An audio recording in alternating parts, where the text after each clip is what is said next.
Theft o panahabon ang nangingenot sa mga krimen na pirming nangyayari sa Naga City basado sa datos kan Naga City Police Office. Alagad sa rupang pigbabantayan kan kapulisan ang rape cases sa syudad.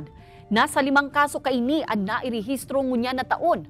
Kadaklan nangyari sa mga harayong barangay kung sa inan sospek kaparyente man sana kan menor de edad na biktima.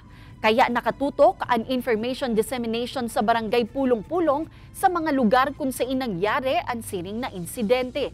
Siring man na pigpapaintindi sa mga residente kung paano asin sa insinda pwedeng maghagad nin tabang en kasong malaag sa siring na sitwasyon. Sa barangay Panikwason, haloy ng panahon kan may mairehistrong rape case sa indang lugar. Pinsan man sana. Ngungon yan, nakabot ito sa korte. Una, may pahiling ito. Yung lang ito.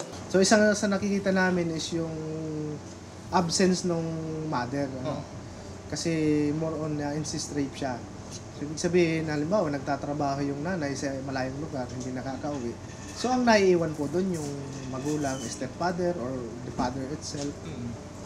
So doon nangyayari po yung krimen.